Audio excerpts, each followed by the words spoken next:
Hello guys, I'm back again with another video on the chess games. Here it's the third round of Torneo Interno Beira-Mar. Um, I'm doing this immediately after the last game, which was a draw. Uh, I'm with White here. I'm against Francosa. Is zero rating, but that doesn't mean he's completely a beginner. He just didn't play slow games. So this is one of his first slow games. That he always plays online, plays blitz, plays rapid, maybe slow games on the internet. So I don't know. Um, so I cannot expect like any opening from him because I don't know how he plays. So let's see. I was confident for this game. I was trying to look for a win here because if I get the win, I get second or first place. So it's very good. So let's go. I play with e4 as always. I always play e4. He goes e5. I was like, okay, very standard. Knight f3, that's a6.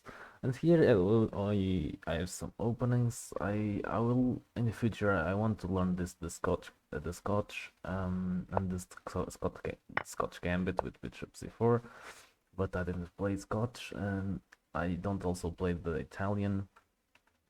I just play the Spanish on Quest games. I think it's a solid opening. It has much theory, but my opponent's domain also also does not. I'm not expecting much theory from this game. So bishop e5, and here there's a bunch of moves you can play. The most common are a6 and knight f6, the Berlin defense here. Uh, if he had played knight f6, I would have just castle. It takes d4. This is just theory. You can ask like why can't he capture here? Because I have this annoying pain. And that's it. If he plays d5, I always can take here. I can take here. I just have counterplay. I can take it with the queen because it's bent, right? So uh, that's what I was expecting. This move or this one on the f6 or d6.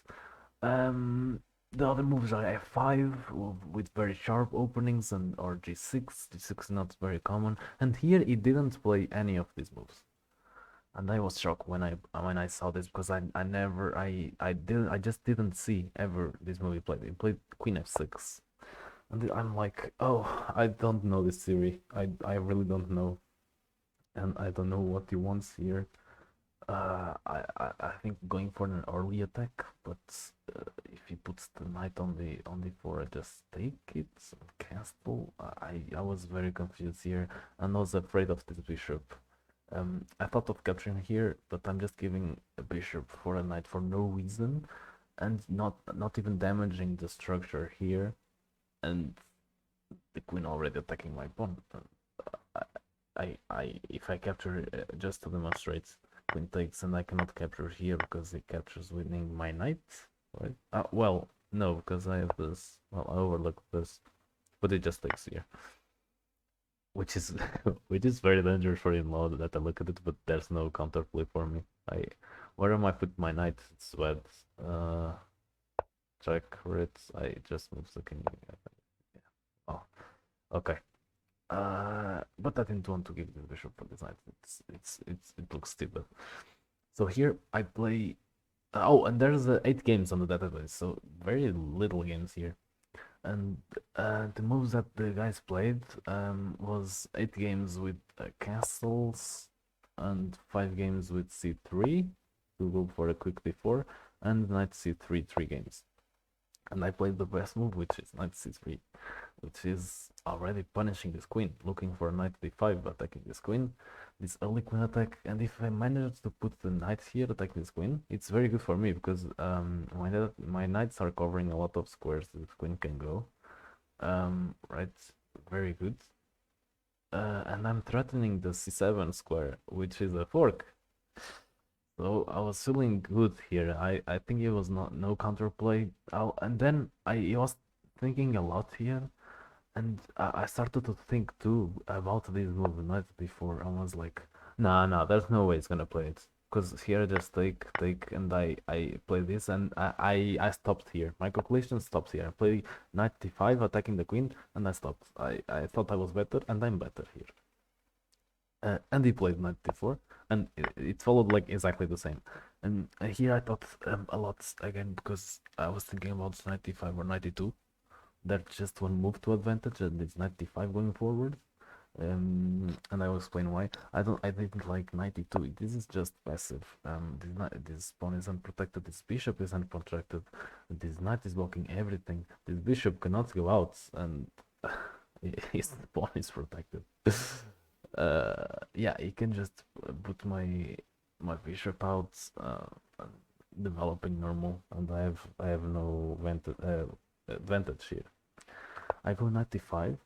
I'm attacking this queen. He has no time to push for c6, and if he pushes, also I have always this lurking c7 fork. But he has to move with the queen now, right? Because I'm attacking it. And before I play knight d5, I was seeing where this queen could go, and the I reached the point where the queen just has this square too good for him because there's no other square good for him. These pieces are covering a lot of squares. Um, yeah. So here, right, 95, he can't go here because he loses him instantly on the spot with this triple fork. He'll just lose the queen. Um, I thought of him playing here, but it's just so weird. It's just what is the queen doing here, right? Of course, it's protecting this, and I needed something here to counter this because it's threatening now the pawn push, attacking my two pieces, and I will lose a bishop or a knight. Uh, but here was the best for him, I think, because he's attacking my pawn, he's attacking my knight, and indirectly my bishop. So I need to protect my pawn, right? He's under attack. But and this pawn is protecting the knight, and the knight is indirectly protecting the bishop because it's cutting the connection between my rook and bishop, and also is protecting this fork. So uh, before this, I calculated this, and I saw a very good move here. Back here, when I played it, I saw a very good move here after this, which is the only move that gives advantage. The second move is -2 for me, and the first move of the engine is +6. So it's a lot, and I need to play this move, or else I'm gonna lose. And the move here is threatening the fork, right? And I play the 3, which is it's the only move. It protects the pawn. And you're asking, okay, why can't you fork this, right? You just gonna win the bishop on the knight. And here I was planning, of course, to play bishop c4, and here I'm totally winning because the bishop is protected by the attacking knight. The knight cannot be captured because it's protected. The queen is under attack, and the queen simply has no has no squares to go. This diagonal is covered by my bishop. This gets this fork. Right, loses again. Same thing. Here the knight is covering. Here the knight is covering. Here the pawn. Here bishop, and here queen. He has no. He just lost the queen, man. It's so funny. The queen is totally trapped. Um, so, uh, my knight and bishop are protected by this tactic, which is very funny. Also, d3 was not only protecting this, but also opening this major attack on the queen. That's why it works with this move, doing two things at the same time, which is very good. And here he started panicking. He started like, oh no, yeah, man, I don't know.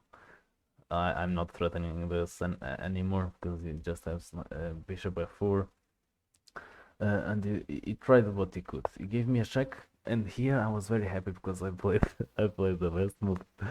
Here I can block, which is good. Like, oh, never mind. That's that's not good because after this he has this because I don't have the bishop here now. So I could not block with the bishop. I could block with the pawn because the knight is supporting this and then protecting this bishop. Right? So it's a tactical madness here. Wait, oh, I captured this and I captured it. No? Oh, I cancel. Wow. Okay. Okay, I didn't see this. Best move is cancel. It's crazy. Okay, but I didn't play it. I played King F1, just going away from this attack. You cannot attack my king. I'm not gonna use this rook because I, I just have this attack, huge attack. I don't need this rook to be involved any sooner. I have these major diagonals opened up for me. It's just so good. Oh, and here, if you're asking why cannot I capture this free bishop is because the knight was protecting this bishop, remember? And then it just captures. And I'm still better. I'm still much better here with knight d5 again, threatening the same thing. And it's okay. I didn't want to play this. I wanted to just make this bishop useless now. Uh, but he goes bishop a5, protects the fork, which is good, very good. I can move the queen now freely. Stop worrying about the square.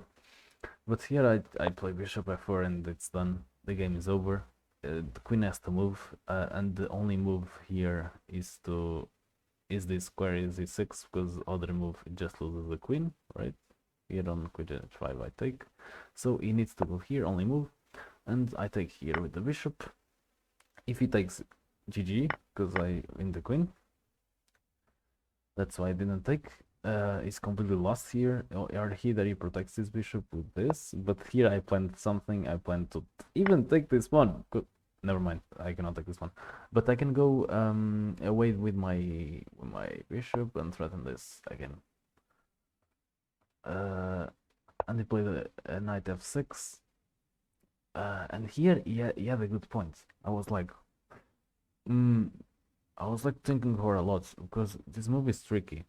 It's very tricky. You can say, "Oh, there's a free bishop. You can take it," but he takes my knights. I take, and he takes, and he's attacking my two bishops. I was like, "Oh, how can I defend? How can I defend both bishops? I cannot defend both bishops. If I go a4, it just goes a6. I need to move this bishop when it takes this." I was panicking here because I thought I messed up at some point, but I didn't. I do exactly that. I take, he takes my knight, and here I played a move that I thought it was good, but it's good, but it's not the best. I wanted to play the best.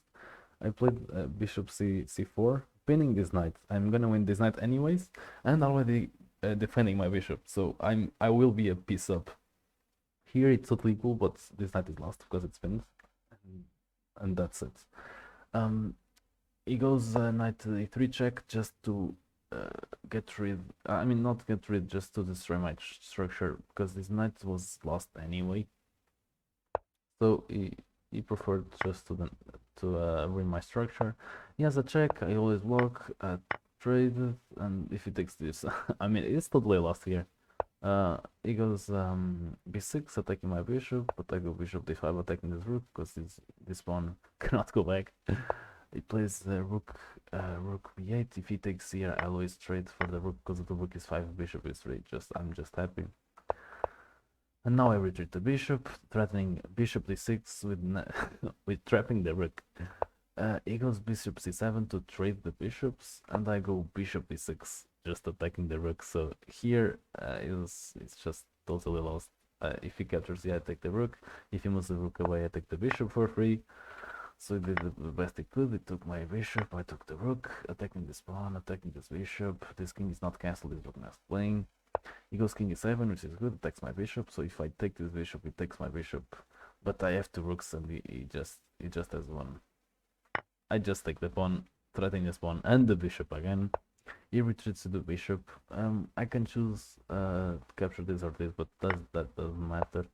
Advances. I'm just gonna push forward because I'm just a rook up. There's no point of keep playing this game. I don't I don't even play with my rooks. I just advance my pawns in the middle. This the avalanche of pawns.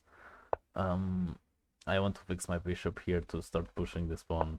And here he finally resigned because look at this position. If I can put even a rook away, I will still be winning because of this major pawn avalanche on this king. He cannot stop. He cannot stop my promotions. So I'm not playing with the rooks even. Okay, and that was the game. Yeah, it was in the beginning. I played Queen F6 already a mistake, and I punished it correctly. I was afraid of not punishing it and the as an attack on me, but I punished it correct way. This is the correct way to punish it. And I needed to always be looking for this push, right? It goes here, D3, very good move. Opening the to bishop before if he forks me. He checks king f1, just just going out, doesn't care about castles. Um, Bishop a5 just protecting, but that's not enough. You cannot prevent bishop f4. You can play actually g5, but I have a bunch of moves. I again I cannot take because it takes here. I will just play queen h5. No wait. What did I play here? Bishop c4 maybe. To go queen f3 and attack this maybe. Yeah, yeah. There's no hope for him. Queen always needs to be looking for this. Yeah, it's just bad. Yeah, he has no option here. And the point I want to reach with this, it's here. I This was not the best move, but it's still winning. Like every move here wins. But the best move here is very ridiculous. I don't think any human would say this. The best move is actually to capture the knight right away because you have a way to protect these two bishops. In fact, you have a way to mate in four here if you wanna force here. It's a very beautiful move. I wanted to play this on the game, but after I saw the engine, I was shocked because I didn't understand at first why that that move wins and it's mate in four. Um, yeah, it's just ridiculous. I'm gonna show the move. The move is queen h5. It's just ridiculous. So with the point of attacking the queen and defending the two bishops. So firstly, cannot capture the bishop because I can take with the queen. Um, and if he takes my free queen, because this is a free queen, right? Why did we play this? To open up my rook. So I have this check on the king. It cannot go here because of my bishop. If he blocks with the queen, I take with the queen. So the only legal move, I mean, this is a legal move too, and this is a legal move too. But the only reasonable move is king f1, king f8, and I have this check, bishop before check. It can block. I take it. Never mind. I don't take it. I have mate here. uh, so it goes king g8, and I mate with the rook. You wanted to play this. Dude, it's so beautiful. This is just so beautiful. Queen h5, like Queen h5, dude. Like, come on, what is this? This is just total disrespect. Like a simple Queen e2 and Queen e1 wins. It it just I don't know, man. Queen h5, boom, and best move is Queen e6, but I just win. Wow. Queen h5, Queen takes h5, Rook e1 check, King f8, Bishop b4 check. If he pushes the pawn, Rook e8 mate. If he goes, no matter what, Rook e8, it's mate, and this bishop is always hanging. Okay, this is so absurd, man. I mean, if I played the Queen h5 here, I think I would be, I would be testing for cheating here because, oh, what is this, man? Just punishing the lack of development here. It didn't develop anything. So that's why I'm able to do this. Even with the rook and the bishops, like that, with no development, your position is lost almost of the time. I just have this major threats. Um, and that's it. Queen h5. Just the point being, just putting the putting the queen away from the defense of the king. Huge, huge stuff here. Just Queen E2 just wins. I don't know. Just the engine, just, just madness here. And okay, that was the game. With this win, let's put on the final. With this win, I'm in first of my group. I'm very happy. And yeah, next game is against the zero rated opponent again, I think. So I'm very excited, looking for a win again with Black. And let's see how it goes. Thanks for watching. I hope you liked the game. Peace out.